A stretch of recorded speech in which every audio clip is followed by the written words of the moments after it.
Hello friend मु उत्तम आपण मन को स्वागत जनाची सुज्ञान यूट्यूब चैनल रे।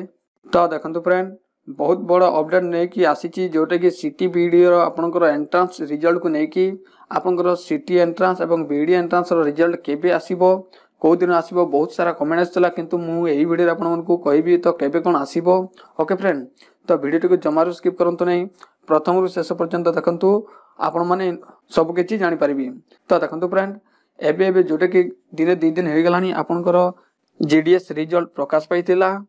तो जोटा कि आपण माने जीडीएस रिजल्ट आपण माने देखि पाइतले एवं आपण मन को मध्य जोटा कि वीडियो अपलोड करथिले आपण माने मध्य देखि पाइतिबे। ओके फ्रेंड किंतु वर्तमान जोटा कि प्रश्न आसुची सिटी एवं बीडी एंट्रांस रो रिजल्ट केबे कोन आसीबो। तो देखंतु फ्रेंड मु एई वीडियो रे आपण मन को कहबी वीडियो को जमा स्किप करंत नै प्रथम रु शेष पर्यंत देखंतु आपण माने जानि परिबे।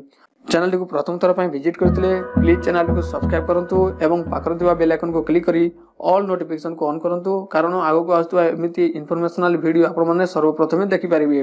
तो चलंतु वीडियो स्टार्ट करिबा।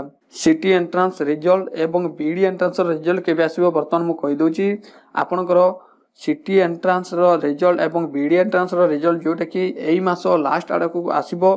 तो जोटा कि आज होची 28 तारीख एवं आर मास को जोटा कि डिसेंबर मास को आपनकर सिटी एंट्रांस एवं बीडी एंट्रांस जोटा कि रिजल्ट प्रकाश पाई साइला पर जोटा कि आपनकर फर्स्ट वीक रे आर मास फर्स्ट वीक रे डिसेंबर फर्स्ट वीक रे आपनकर एडमिशन टी हेबो। ओके फ्रेंड तो एटा आपण माने मन रखंतु जोटा कि डिसेंबर फर्स्ट वीक रे आपनकर एडमिशन हेबो एवं आपनकर सिटी एंट्रांस रो रिजल्ट एवं बीडी एंट्रांस रो रिजल्ट जोटा कि आपनकर एई मास लास्ट आडो को आपनकर प्रकाश पाई जिवो। ओके फ्रेंड तो देखंतु फ्रेंड जेते बेले आपनकर रिजल्ट प्रकाश पाइबो मु संगे संगे आपनकर 5 रु 10 मिनिट भितर वीडियो अपलोड करबी तो आपण माने देखि परिबे। ओके फ्रेंड तो जदि वीडियो टी भल लागिताय लाइक करिवे शेयर करिवे एवं कमेंट मध्य करंतु एवं चैनल को प्रथम थर पे विजिट करदले प्लीज सब्सक्राइब करके रखंतु कारण आगो को आज तो एमते लेटेस्ट वीडियो आपण माने सर्वप्रथम देखि परिबे। थैंक यू धन्यवाद।